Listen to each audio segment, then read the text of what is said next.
Today on the Matt Walsh Show, Democrats are losing support in nearly every demographic, but they are gaining support with one group, the mentally ill. What does that tell us? Also, speaking of losing support, the Democrat Party was once the party of the middle class, but is no longer. What happened there? And a prominent Bible scholar and alleged Christian leader comes out in favor of abortion in many cases. We'll talk about all that and more today on the Matt Walsh Show.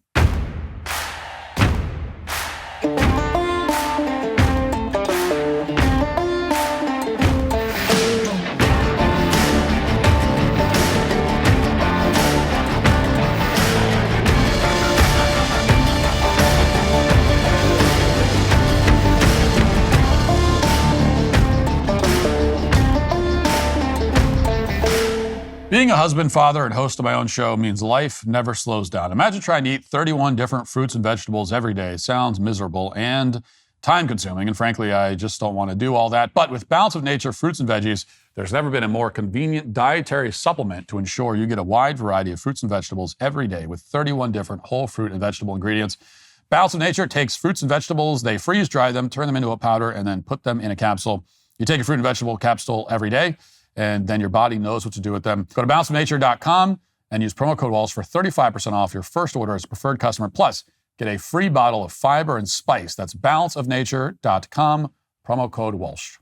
In just the last 6 months, a socialist torched the governor's mansion in Pennsylvania. A trust fund psycho stalked a healthcare CEO and then shot him in the back. An illegal alien from Egypt named Mohammed threw Molotov cocktails at a group of Jewish demonstrators.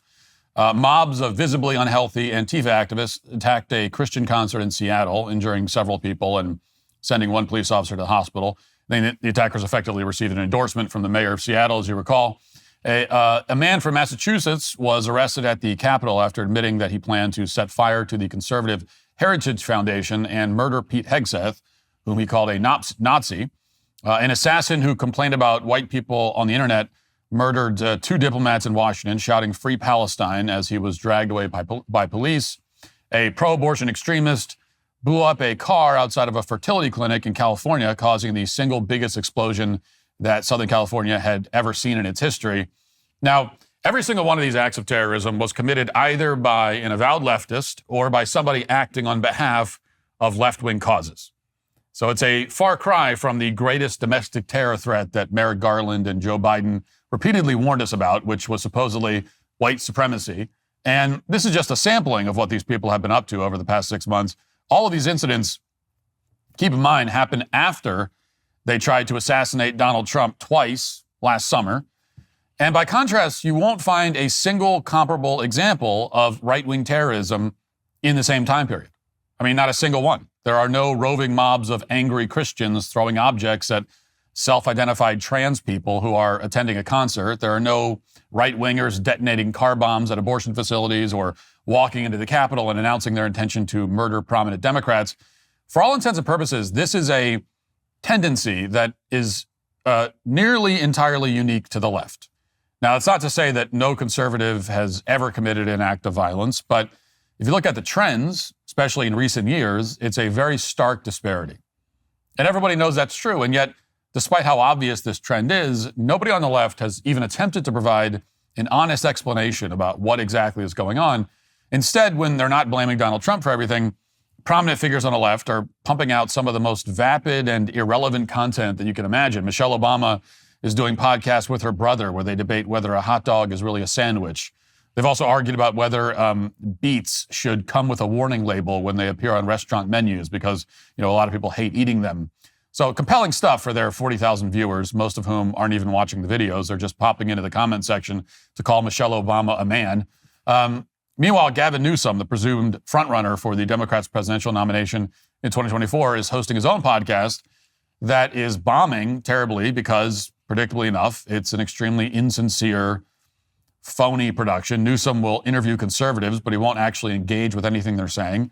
And he certainly won't offer any kind of genuine explanation of the current state of the Democrat Party. In other words, Newsom's podcast is as phony as he is, and so it's basically a flop. But, recently there was one notable attempt on the left to try to explain from a dispassionate perspective what exactly is wrong with their whole movement. Now, I'm talking about a recent Substack post by Nate Silver. And in case you're not familiar with Nate Silver, He's the data guy who's famous for constructing an extremely elaborate computer model that crunches data from a wide variety of political polls, runs them through a highly proprietary and complicated algorithm, and then tells you that the election is basically a toss-up. He ran the website 538 back in the day, and even though it was either wrong or useless most of the time, it was still pretty successful because, in general, people love to hear about the odds that something will or will not happen. Doesn't matter if the odds are made up. People just love hearing the odds. For example, nervous liberals loved hearing from Nate Silver that Hillary Clinton had an 85% chance of winning shortly before the 2016 election, whether or not that figure had any basis in reality, which of course it didn't. But in this particular case, Silver has written a breakdown of data that's actually worth looking at and talking about. And I'm referring to his article entitled, "Why Young Men Don't Like Democrats." And in this article, Silver includes this chart, which we'll put up on the screen right now. You can see it right there. This is data from the Cooperative Election Study at Harvard. And as you can see, the chart is entitled, "Higher Self-Reported Mental Health Correlates with Conservative Political Views." And as you'll see, that turns out to be actually kind of an understatement. Specifically, the data show that when you look at voters who report that they have poor mental health, liberals outnumber conservatives 45% to 19%. That's a 26-point swing. And then if you look at voters who report having excellent mental health, you'll find that conservatives make up 51% of those voters, while liberals make up just 20%. That's a 31-point differential. And here's how Silver interprets these results after saying that he was surprised by the numbers somehow. He says, quote, "The young men that Democrats have trouble with aren't necessarily the ones who have been captured by the conservative manosphere and who are looking for a helping hand. Rather, it's those who report relatively high mental health and see Democrats as being too neurotic and perhaps constraining their opportunity to compete and reap the rewards of their work," close quote. Now, as far as I can tell, as mild as this observation might seem, it's the first serious effort on the left to understand why voters are rebelling against the Democrat Party. And the more blunt way to put this, of course, is that, Democrats have gone insane. The violence that we're seeing all over the country, from Pennsylvania to California, isn't the result of one or two lone gunmen. It's the natural byproduct of a political party that now caters almost exclusively to people with serious mental health conditions. And a lot of voters, particularly young men, are tired of associating with this nonsense, so they're voting Republican in greater numbers than ever before. But while that's obviously true, it's also an oversimplification. And it's important to point out that among Democrats, it's fashionable to say that you're suffering from some kind of mental health problem. This is a trend. They wear it as a badge of honor. It's an easy way to gain some victimhood currency while also excusing your own antisocial behavior. So it's kind of like they get a 2-for-1 special on that. They become victims and they also get to have an excuse for when they behave in a deranged and narcissistic way. And therefore, many of these people who self-report having poor mental health in reality aren't completely insane. They could probably become 10 times happier if they ditched their 200 square foot studio apartment in New York City and stopped obsessing over Donald Trump and, decided to start a family and live a real human life.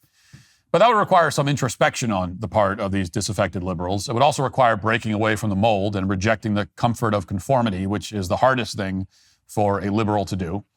It's a lot easier to say that you suffer from a mental health disorder and absolve yourself of all responsibility for your own life. And unquestionably, that's a big part of what these numbers reflect. Now, if you drill down a little deeper into the numbers, you'll see exactly which demographic is prone to this kind of thinking. And Nate Silver doesn't get into this, but many of these supposedly troubled Democrat voters are women. This is a survey from Pew from a few years back, and we'll put that up on the screen as well. Pew asked a series of different demographics whether a healthcare professional had ever told them that they had a mental health condition. And the results are even harder to believe than the figures that Nate Silver cited. Harder to believe anyway if you're a bit naive. It turns out that more than half of white liberal women aged 18 to 29 answer in the affirmative. Okay, that they've been told they have a mental health problem. More than half. Specifically, 56% of them said yes, that they have been told by a mental health professional that they have some kind of mental disorder. Meanwhile, only around 28% of white moderate women and white conservative women in that same age group said yes to that question, which is still an extremely high number, but nowhere near what liberal women are reporting. And if you look at liberal men in the 18 to 29 age group, you'll see that the numbers aren't much better. 33% of white liberal men said that they'd been told they had a mental health condition, but only 16% of conservative white men said that they had been told the same thing. So that's yet another very big disparity. And to be clear, this data says that liberal men are diagnosed with mental illness at a much higher rate than conservative and moderate women. And then liberal women are on another planet, essentially. Again, this data doesn't necessarily mean that most liberal women and men do, in fact, suffer from mental health conditions, although many of them clearly do. But it does mean that they're seeking out therapy to deal with their problems, which almost always results in a diagnosis because that's how therapists make money. This is the doom loop that Democrat voters have found themselves in. They recognize that they have a problem, but because they're told to trust the science and listen to the experts, they don't try to find a solution on their own. Instead, they pay someone to find that solution for them, even though the therapist they're paying has a clear conflict of interest and doesn't have any actual financial incentive to, help them get over whatever their problem is, because then they lose, then the therapists lose money. They want to keep the people coming back. They want repeat customers. Now, a couple of more data points are worth talking about, especially if you're tempted to chalk all these differences up to biology. Here's a chart showing how many men report having good mental health. That's the blue number. And as compared to the number of women who report having good mental health, that's, the red number there. And the data goes all the way back to the 1920s. And as you can see, men have always reported having better mental health than women, but the disparity is far larger now than it's ever been. Quoting again from the article, the gap is much bigger for Gen Z than for earlier generations, responding with a widening gender gap among young voters in the United States and other countries. Indeed, in the United States, higher self-reported mental health is strongly correlated with holding conservative political views. Now, this is a phenomenon that's happening all over the world, although it's especially pronounced in this country. Liberals are increasingly reporting that they're losing their minds at a higher rate than ever before. And liberal women are particularly affected. So what exactly is going on here? For Democrats, it's kind of a classic chicken or egg problem. People like Nate Silver are trying to figure it out. Is liberalism simply attracting crazy people, or is liberalism making people crazy? And the answer, of course, is both. Now, on the one hand, liberalism is clearly the ideology of choice for misfits who already suffer from mental illness. They'll find affirmation on the left, as well as encouragement to pursue whatever depraved course of action they're thinking of.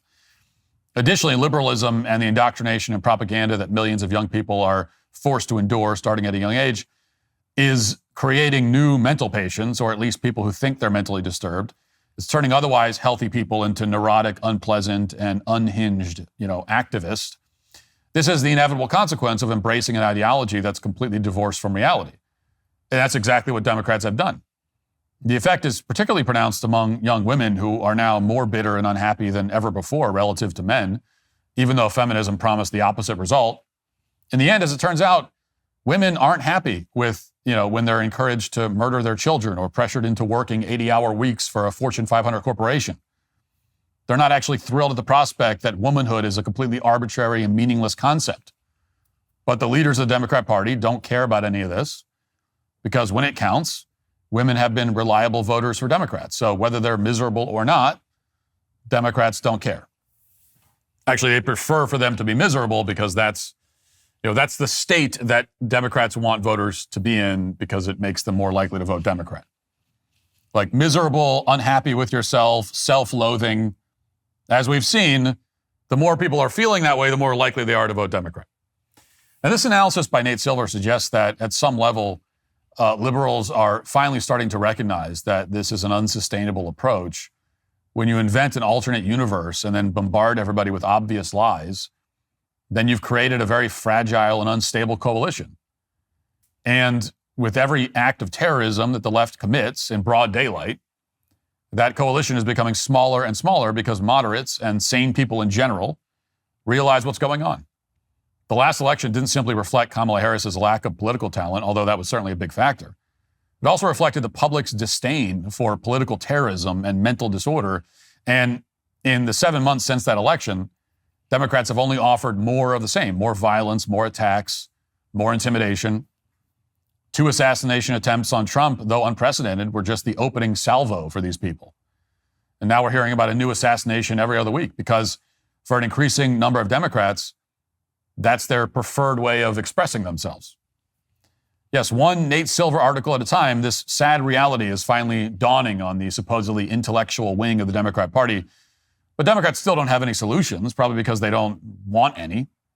And that means inevitably that left-wing terrorists will continue to attack many more people on a regular cadence. They'll continue to become more violent and brazen as we approach the midterm elections. This is the party that Democrats have created. This is the constituency they've cultivated. It's far worse than highly credentialed experts like Nate Silver ever imagined it could possibly be. But it's what the leaders of the Democrat Party wanted. They sought out the least happy, most deranged people they could find.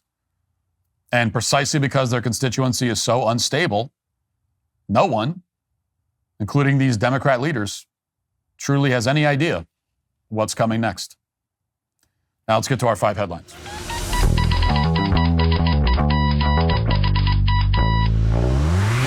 Grand Canyon University, a private Christian university in beautiful Phoenix, Arizona, believes that we are endowed by our Creator with certain unalienable rights to life, liberty, and the pursuit of happiness. GCU believes in equal opportunity and that the American dream starts with purpose. GCU equips you to serve others in ways that promote human flourishing and create a ripple effect of transformation for generations to come.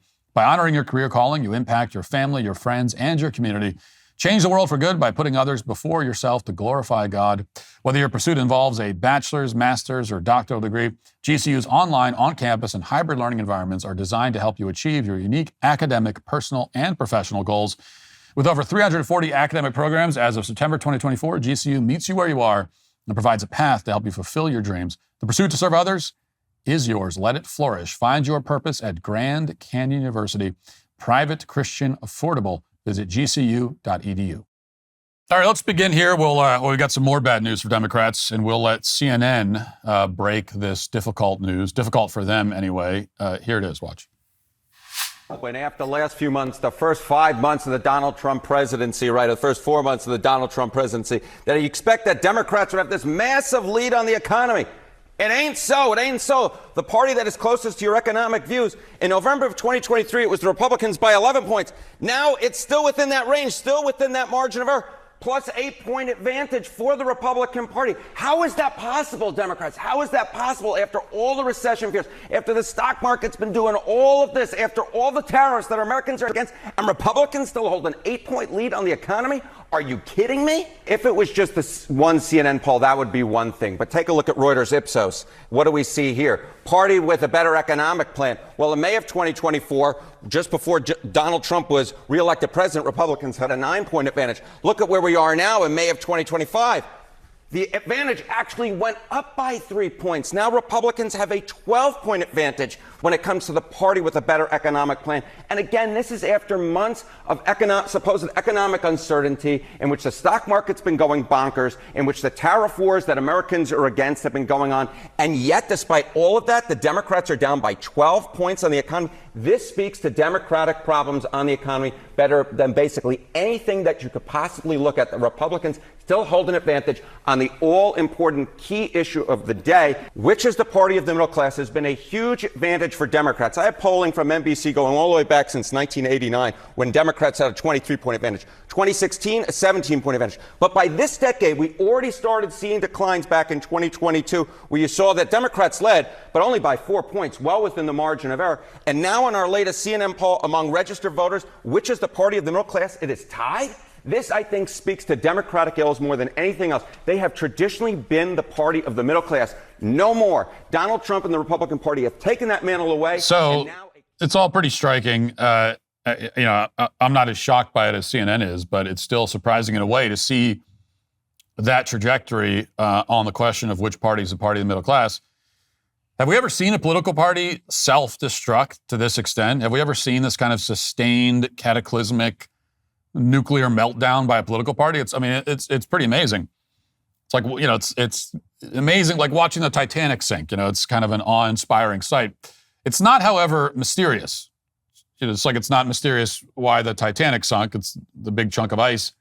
And it's the same with the Democrat Party. It's lost its title as the party of the middle class because it's spent the last 30 years, longer really, but certainly the last 30 years, doing everything in its power to make life worse for the middle class and for normal Americans of any economic class.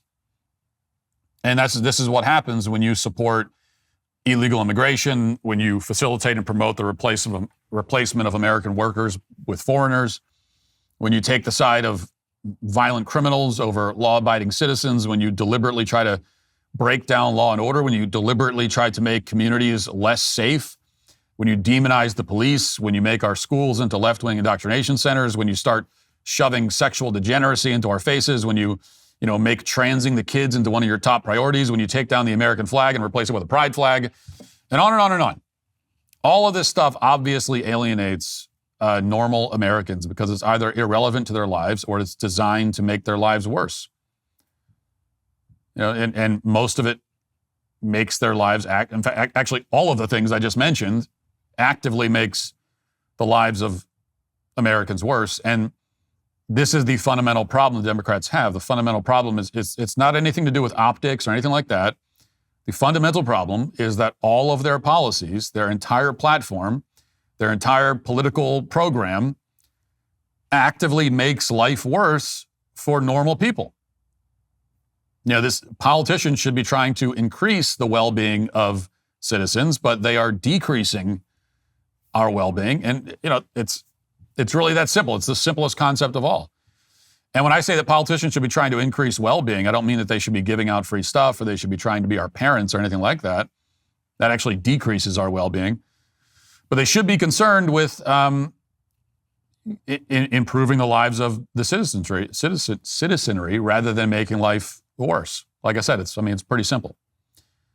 And really the thing that alienates normal people from the Democrat Party the most is that normal people, normal American adults are most concerned with their families. That's the thing that most adults wake up worried about. As a husband and father, my greatest concern in life is my wife and kids. That's any loving father or mother, that's going to be the case. You're most concerned about your family. You're most worried about what's good for your family.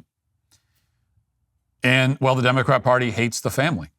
It wants to dismantle it, wants to destroy it. It sees the family as a patriarchal construct that must be undermined and ultimately erased.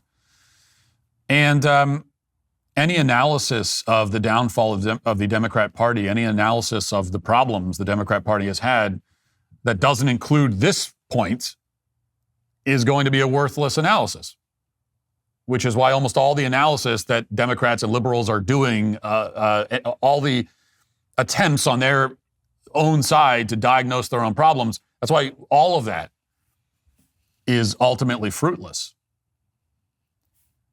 Because none of them are going to point to this.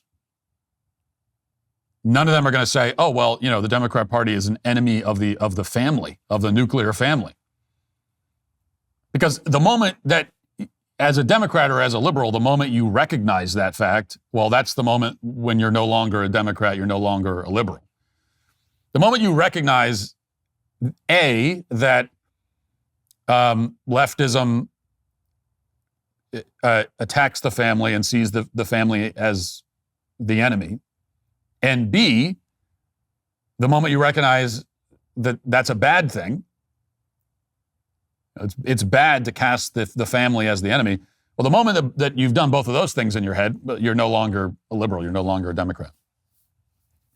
So by definition, any liberal, any Democrat who's trying to analyze their own problems, they're not going to be able to, they won't land on this, which is the core issue, is that when you cast the family as the enemy, as the problem, it's unsustainable.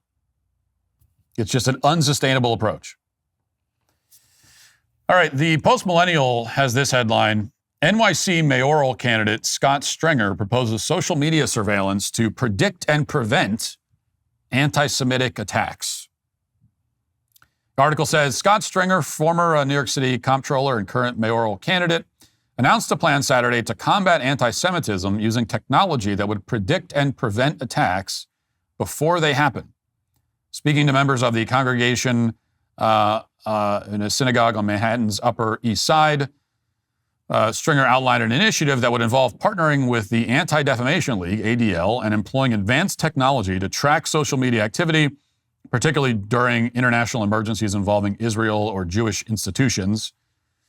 The ADL has developed what it describes as a first-of-its-kind interactive and customizable map known as the Heat Map, which allows users to examine specific incidents of hate, extremism, anti-Semitism, and terrorism, both by state and nationwide.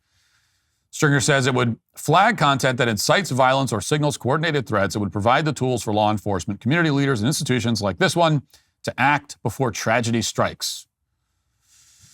Well, I don't like this idea at all. Probably won't surprise you to hear me say that. You know, the Minority Report was not supposed to be a blueprint.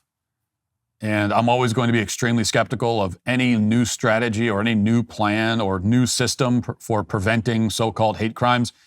We shouldn't need any new plan for doing that. I mean, I object to the category of hate crime to begin with. I think the category, I think that as a legal category, it shouldn't exist, but it does. So let's just take that for granted for now, for the sake of conversation. And here's the thing. If somebody is making violent threats or actually planning some kind of attack, then yes, we should absolutely prosecute them and throw them in jail, obviously. But that doesn't require any new law or approach or anything. It's already illegal to do that. It's already illegal to make violent threats or to plan violent attacks. Simply enforce the laws that are currently on the books.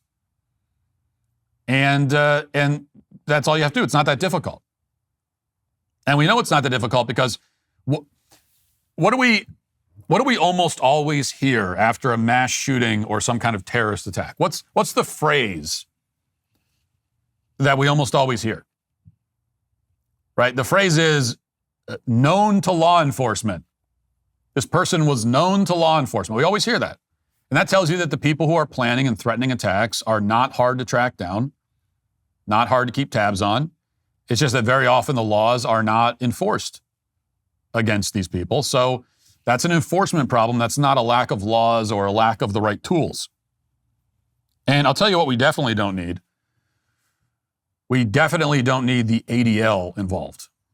I mean, the moment I hear ADL, I already know that it's a horrible idea. The ADL is a far-left activist organization. There's no good reason to have them involved in any capacity with law enforcement or with trying to track down potential terrorists or whatever. They should have no involvement. There is nothing of value that a far-left activist group can bring to that effort. And because here's what will happen when you get someone like the ADL involved. I mean, going back to the article, reading this again, ADL has developed what it describes as a first-of-its-kind heat map, which allows users to examine specific incidents of hate, extremism, anti-Semitism, and terrorism. Okay, so now we're relying on the ADL to tell us what kind of content counts as hate or incitement. And first of all, we don't need the government tracking down incidents of hate because hate is not illegal. People are allowed to be hateful. I got news for you. It's not good. I mean, you shouldn't be hateful. As a Christian, I would say you shouldn't hate people. You shouldn't hate any group of people or any person, but you're allowed to. It's a free country, supposedly. And that's free speech. So now if somebody is hateful and then goes out and commits a violent attack, well, that's a legal issue. But the legal issue there is the violent attack. It's not the emotions they were experiencing at the time. It's kind of irrelevant. Hate in and of itself is not against the law, and it's not something that the government needs to keep track of or do anything about. That's an unfortunate reality of living in a fallen world. We are a fallen species, and so people will sometimes have hate in their heart. There are, greed, pride. I mean, all these things, they're deadly sins. But you can't criminalize them in and of themselves. You can't criminalize a state of mind. But this is what you get when you involve an anti-American organization like the ADL. If you want to just track down actual violent threats, which again, you should, you don't need the ADL for that. Law enforcement can do that. The ADL is not a law enforcement agency. Once you involve the ADL, that means that you're expanding beyond what the area of focus should actually be. It means now you're looking not just for threats, for actual crimes, but now you're looking for speech that the ADL doesn't like. You're looking for speech that, makes the ADL sad. And the idea is that, like the Minority Report, we're going to predict that if somebody says something hateful, it means that they might commit some sort of attack in the future. So the ADL will perform the function of those. It's been a long time since I've seen the Minority Report, but what did you have? You had like the psychics in like a vat of jelly or something with the tubes connected to their brains in the Minority Report, which I always found kind of funny that this is a futuristic movie. It's set, hundreds of years in the future. And they figured out how to predict if crime is going to happen. And so you assume that, well, it's the future. They must have some kind of technology that allows them to predict. But then you find out that, no, they just have magical psychics. Which is like, well, if you're going to use the magical psychic thing, then it doesn't need to be set in the future. It could be set 100 years ago if you have magical psychics who can predict it. Anyway, but that's what the ADL is going to be now. They're going to be that. For us. And I think that's just a terrible idea all around. All right, let me mention this briefly, only because I've never had a chance to defend this person before, and I probably never will again. But Joni Ernst is a Republican senator. She's a squishy, milquetoast, liberal Republican type. I've never been impressed by anything she's done or said. But broken clocks, are right. Once a career, as they say. So I will defend her on this one. Ernst is the target of a lot of outrage this week after a comment she made at a town hall event over the weekend. And somebody called her out at the town hall event because of alleged cuts to Medicaid and food stamps that Republicans are supposedly trying to make. And the supposed cuts to Medicaid are of course, just about rooting out fraud and abuse. And there's a lot of it. Getting illegal aliens off of the program, for example. But somebody called her out for it and said that people are going to die as a result of this. And here's what Ernst said in reply. Listen. People are not, we all are going to die. So, for heaven's sakes. So that upset a lot of people, as you can imagine. She said, we're all going to die. Someone shouted, people are going to die. And she said, well, we're all going to die. I love that answer. I know everyone's mad about it, but even a lot of Republicans who say, oh, you can't, that's bad optics, whatever. I think it's a good answer. That's what I would have said. And, you could argue that if it's what I would have said, then it's a good indication that you shouldn't be saying it as a Republican politician. I don't know, but who cares?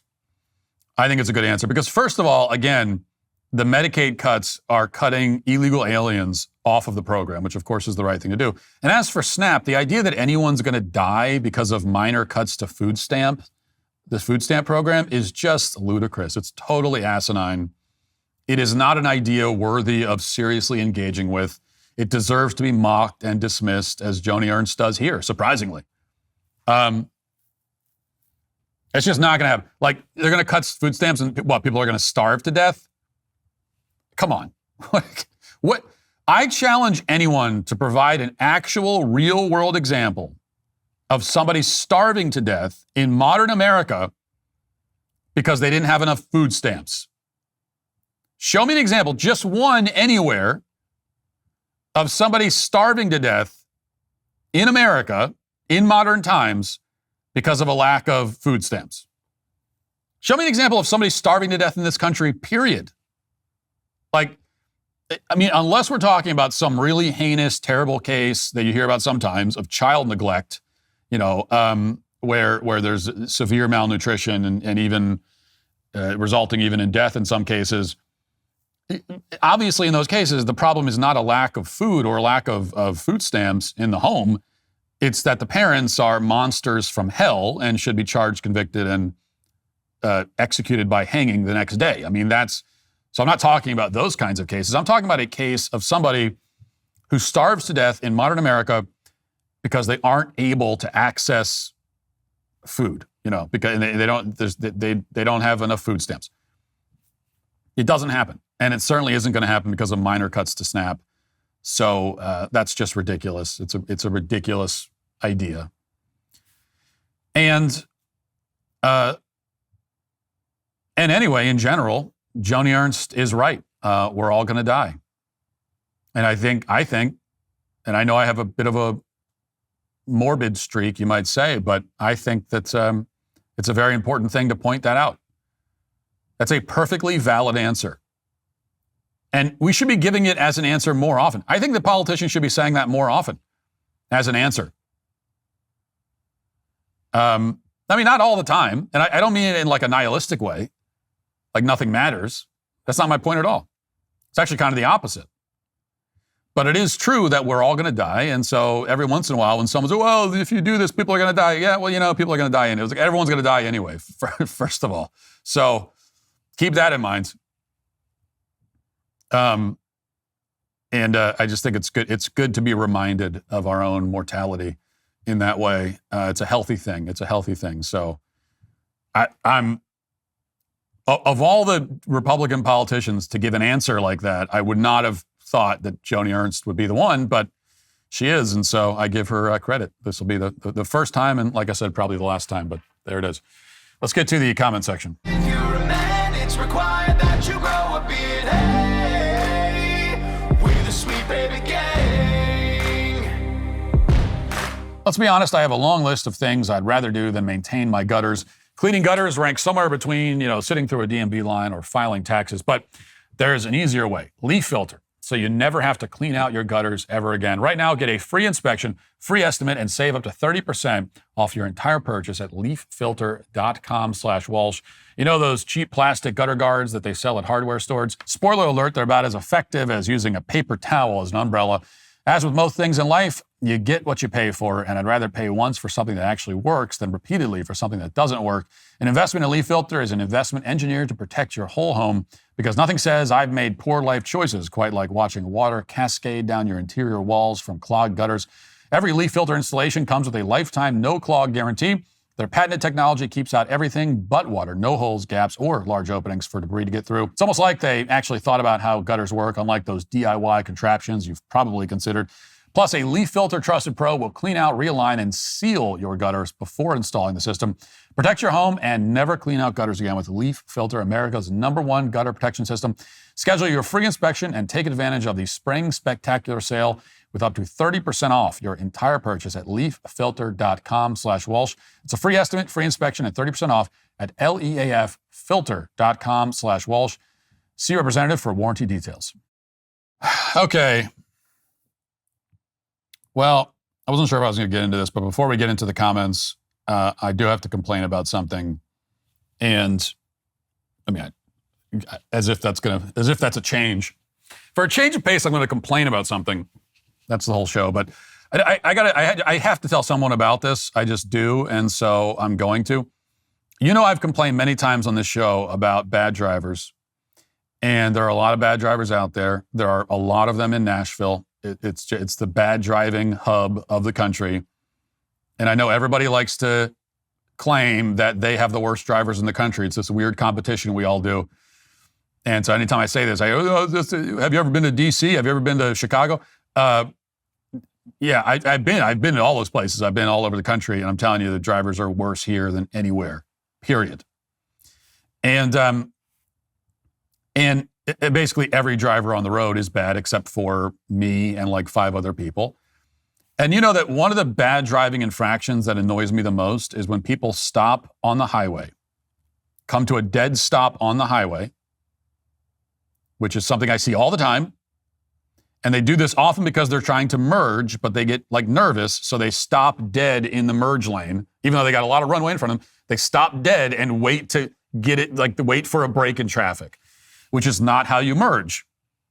That's how you merge if you want to cause a 15-car pileup and murder 7 people at the time. You know, like that's what you do if you want to kill people.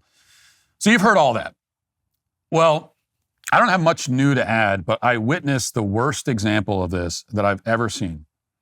And I saw this in real life over the weekend, and I have to tell you about it. And in fact, I'm hoping that maybe whoever did this maybe listens to the show, although I'd be ashamed. I'm ashamed if this person listens to this show. So in Tennessee, there's a law, and I think there's a law like this in every state. But in Tennessee, there's a law that it says that if you're on the highway and there are emergency personnel on the side of the road, like a police officer is pulling somebody over or something, then you're supposed to get over to the left as you pass by. If you're in the rightmost lane and you coming up on the shoulder of the road, you see a cop car or an ambulance or something, you're supposed to get over to the left. And the reason that you do that, obviously, is for safety.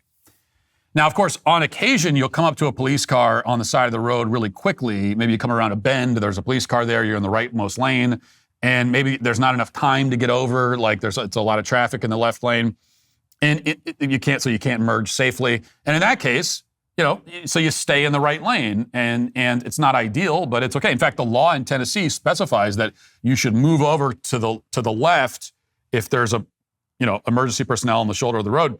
You should move over safely. But if you can't move over safely, then just pass in the right lane at a reasonable speed, right? That's what the law says. Okay, so that's the law. On Saturday, I'm driving down the highway. I come up on a police car pulled over. Looks like he's giving somebody a speeding ticket or something like that. I'm already in the left lane, so I don't have to get over. But then I see, and I'm not making this up, I promise you, I see a car, right, in the right lane, so the cop is like over here in the shoulders, up a bit. I see a car in the right lane, stopped dead in the middle of the right lane, about 10 feet, like before the police car on the shoulder of the road. And it's got its left turn signal on.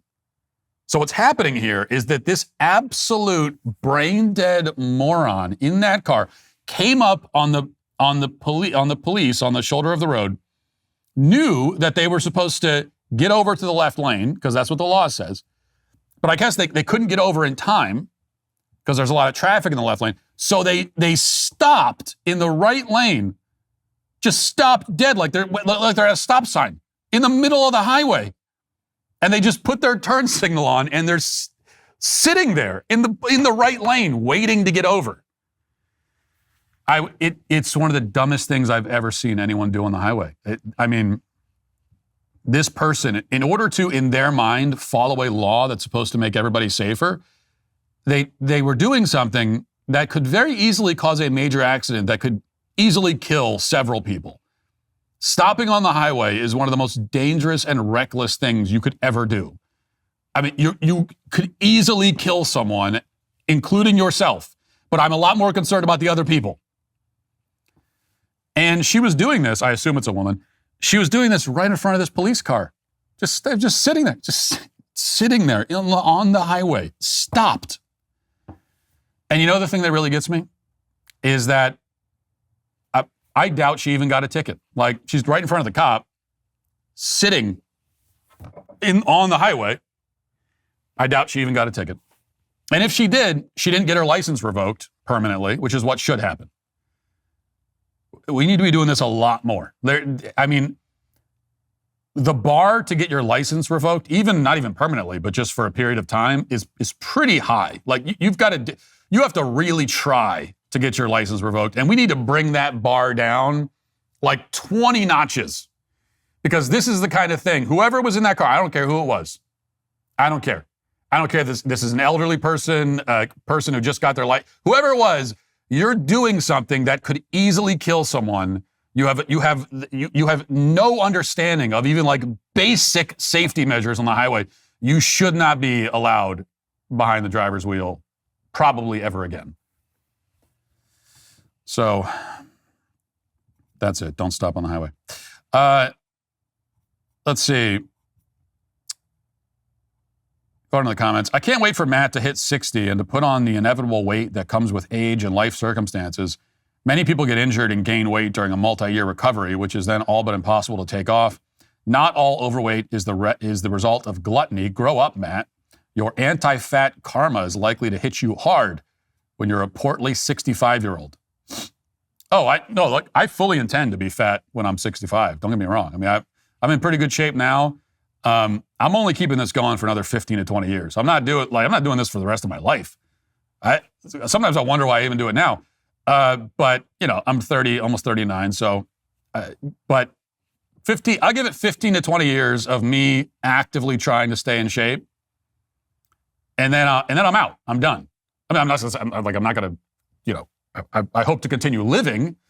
But what do I care about being in great shape after that point? I mean, after that point, you want to be in good enough shape that your heart doesn't give out. But it's like you're a little overweight. I mean, I don't know. So, but when that happens, I will. So what you're saying, what you're predicting that, when Matt's 65, he's going to be overweight. Yeah, probably. But when it does happen, I will fully admit that it's because I'm not putting in the effort to stay in good shape. I'm not going to make any excuses about it. So if my anti-fat karma ever does catch up with me, as you say, well, here's everything I say about the fact that if you're overweight, it's because you're lazy and you don't want to put the effort in to get into better shape. That's just a fact. I'm sorry, that's a fact. Because you could eat less, but you don't feel like doing it. And you could get some exercise, you don't feel like doing that either. And so that's why you're overweight, because you're kind of lazy. And if you're really overweight, it's because you're really lazy. But when I say all that, that's not me declaring that I will never be overweight in my life. I might be one. In fact, I probably will be one day. But I'm not pledging that I'll never be overweight. What I am pledging is that when I am overweight, when that day comes, I'm not going to make excuses for it. And if somebody says, "Oh, well, you're just being lazy. Like you could put some effort in and lose some weight." If somebody says that to me, I'll say, "Yeah, you're right. Yeah." But I don't feel like doing it. So this is it. This is where we're at now. I'll go to the doctor. The doctor will say, if you change your diet a little bit, you could get rid of that belly you got going on. And I'll say, yeah, I know, but I don't feel like doing that. So this is it. This is it, doc. I'm 65. I'm eating Cinnabons. Okay, that's what I'm doing. So don't, this is where we're at. I listen to Matt every day and agree with him on most things. He nails the big issues. One small disagreement, his take on anime. With Hollywood full of leftist ideology, anime stands out as good alternatives. Most of it avoids that agenda because Japanese audiences won't watch it. Add in creative stories, stunning animation, and unique characters, and it's worth a look. Matt should give it another shot. I recommend he try the anime Saga of Tanya the Evil. I think he would enjoy it. I guarantee I would not enjoy it. I guarantee I wouldn't. I just don't like cartoons. That's it. I don't know why this is so upsetting for people. I just don't.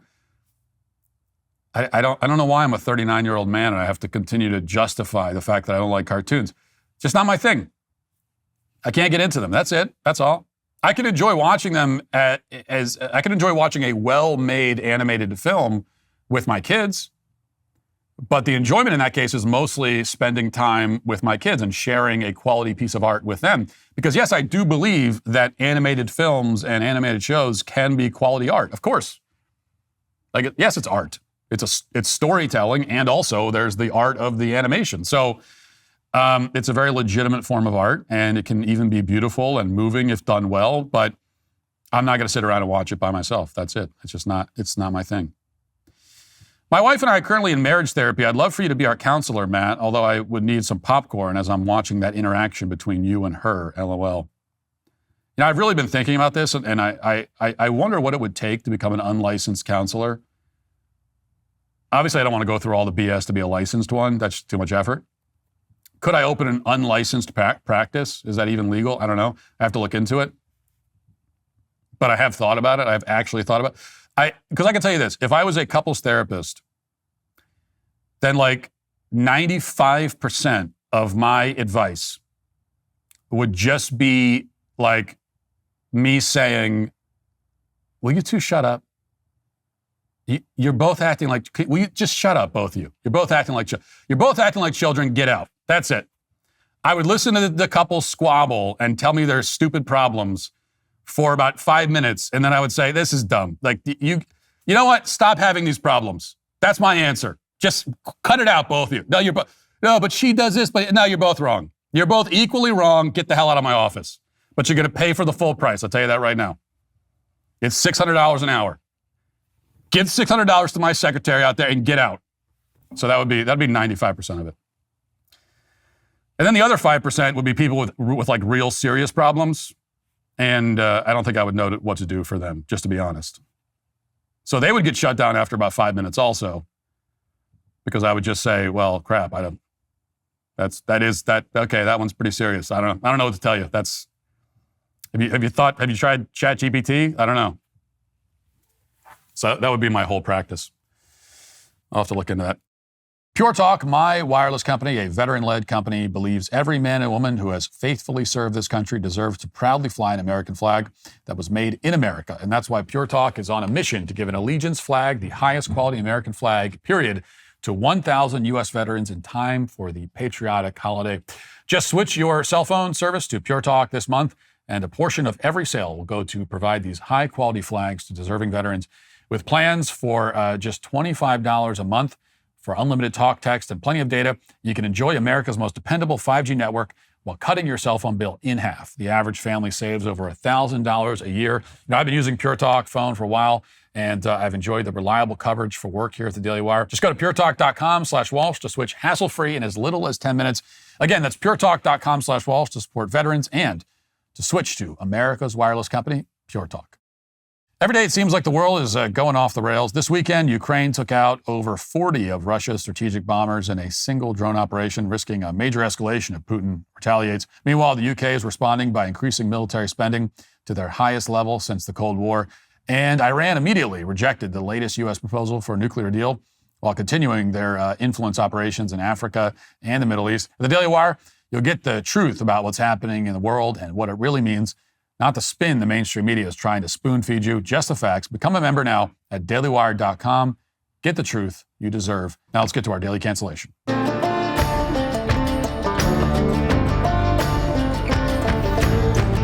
Today we have a first-timer on the daily cancellation. We'll be canceling the New Testament scholar, famous theologian, and Anglican bishop, N.T. Wright. Wright appeared on the YouTube channel Premier Unbelievable, where he spent several minutes grappling with the issue of abortion. And as a prominent Christian leader and teacher, you might think that he'd be able to handle this question pretty well and easily. But if you think that, then you obviously aren't very familiar with the current crop of Christian leaders and teachers. Wright did not handle it well or easily. Instead, he talked around the topic for a while before finally settling on the answer that abortion is okay in many circumstances. Watch. When it's presented as you are murdering an unborn child, I think we do have to be very, very careful. And I've had personal experience of this with a close family member where soon after the couple discovered that they were pregnant, or the wife was pregnant, then it also became apparent that the wife had been accidentally exposed to German measles, rubella. Now, as we know, that exposure to German measles can result in serious deformities in the womb, etc., etc.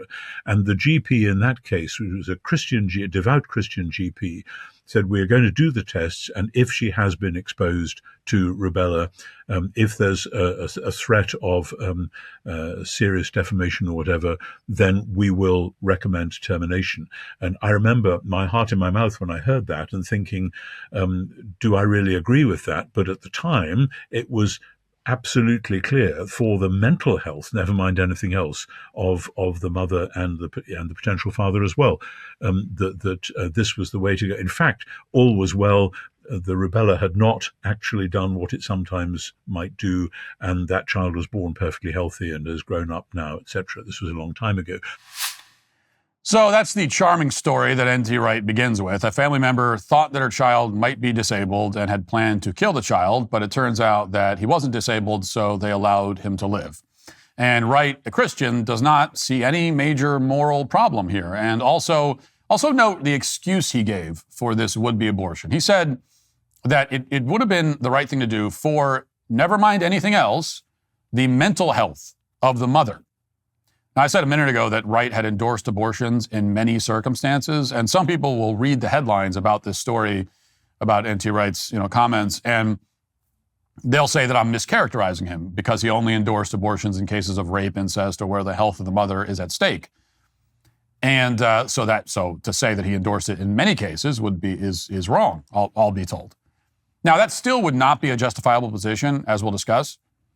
But it's important to note that for Wright and for most everybody else who talks about these health of the mother exceptions, health includes mental health. And considering that literally every abortion could be justified as a mental health intervention, he is indeed excusing many abortions, if not all of them.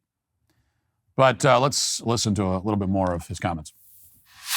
Cases where it is about the mother's health versus the health of the child or whatever, and particularly that, as you cited, in cases of incest, there may be a very, very strong argument for saying this ought never to have happened, and with sorrow, because we do not want to do this in principle, but with sorrow and a bit of shame, the best thing to do is as soon as possible to terminate this pregnancy.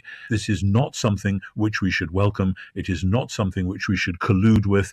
At the same time, there may be certain exceptions, of which severe deformity might be one, of which certainly incest and would be others. And in those cases, I would say the sooner the better, because at a certain point, and I am not medically qualified to say at what point I would draw a line, then this is a viable human being that should then be cherished. So the whole debate about the woman's rights, it's very difficult. It's very hard for a man to talk about this. And indeed, one of the problems has been, particularly in the Roman Catholic Church, when women, particularly, say, a girl who's been or who's had incest committed on her, then discovering that unmarried men from the Catholic hierarchy are telling her what she can and can't do. That's as people now say, the optics of that are pretty bad. That's part of the same system of male bullying, which we have to avoid like the plague. So N.T. Wright is disqualified from ever being taken seriously about any theological or moral issue ever again. As a Christian, you really shouldn't buy his books or listen to him or consult him or take his advice at all, ever. You're free to do that, of course. I can't tell you what to do, but in my opinion, you would be making a mistake. Because if a Christian, especially one who purports to be a leader in the faith, gets this issue this disastrously wrong, then he has discredited himself permanently. Abortion is one of the great moral issues of our time, if not the greatest. And all N.T. Wright can say is that abortion is sad, but he's okay with it if it helps the mother's mental health. And any man who says otherwise is engaged in male bullying. I mean, this is rhetoric from the gospel of Gloria Steinem, not the gospel of Jesus Christ. But perhaps the most grotesque thing that Wright says in his long, rambling, morally incoherent answer is that he isn't medically qualified to say when exactly a human is viable and, quote, should be cherished. Well, Mr. Wright, if you really feel that you are not qualified at all to speak on that subject, then why the hell are you speaking on the subject? If you truly don't know when precisely human life should be cherished, it seems that you have no basis to claim that abortion can be permissible in certain circumstances. By your own admission, as far as you know, the baby should actually be cherished and respected as a human life, even in those cases that you would say are exception. You have no idea. You just admitted that yourself. You're not qualified. But you should have some idea. I mean, you should be qualified to speak about when human life should be cherished because you are supposedly a Christian. You are indeed a scholar of the Bible, which means you should know that the Bible teaches that unborn babies are formed in the womb by God, that he knows us before we're born and even before we're conceived. You should know that God creates every human life from the moment of conception. Every human life is a distinct, unique creation by God. That should give you all the qualification you need to say that all unborn children must be cherished at all stages of pregnancy, without exception. I mean, there is no Christian argument for directly and intentionally killing a child that was created by God and sent into the world by his hand. In order to make that argument, you would have to claim that God makes some children with the intention that we will violently destroy them before they have a chance to be born. But that's not just an insane thing to suggest, it's also blasphemous. And it makes no sense logically. There are only two options when dealing with this issue. Either abortion is the murder of a human child or it isn't. And if it isn't, then there's no reason to put any restrictions on it. And there's no reason to say, as N.T. Wright says, that abortion is sad or shameful or that we should try to avoid it. I mean, Wright is trying to thread some kind of needle by supporting abortion in many cases, but also saying repeatedly that it's a sad and shameful thing. Well, why is it a sad and shameful thing? Why exactly? Abortion could only be morally permissible if it isn't destroying innocent human life. But if it isn't doing that, then what's sad or shameful about it? I mean, it's only sad and shameful if and because it destroys innocent human life. But if it does that, then it cannot possibly ever be morally permissible. If abortion kills a human child, it is always wrong. It is always evil. It is always immoral. There could no more be an acceptable reason to abort an unborn child than there could be to kill an 18-month-old baby. And these are the two options. Abortion kills a human child or it doesn't. But the latter option, that it doesn't kill a human child, is ruled out scripturally, as the Bible makes very clear that God makes us and imbues us with human dignity in the womb. It also is ruled out scientifically, as unborn babies fit every scientific requirement to count as living human beings. And it's ruled out logically, as an unborn child is in one stage of human development, which means that he must be a living human. It's not possible to be in a stage of human development and yet not be human. What other species could the child be? And that leaves us with the reality that abortion kills a human child, and that means that it's always wrong in every case, no matter what. That should not be difficult for a noted Bible scholar to figure out. And it certainly shouldn't be difficult for him to express. But there are a lot of Christian leaders who seem to struggle with this basic thing, and N.T. Wright is just one of them, and that is why he is today canceled. That'll do it for the show today. Thanks for watching. Thanks for listening. Talk to you tomorrow. Have a great day. Godspeed.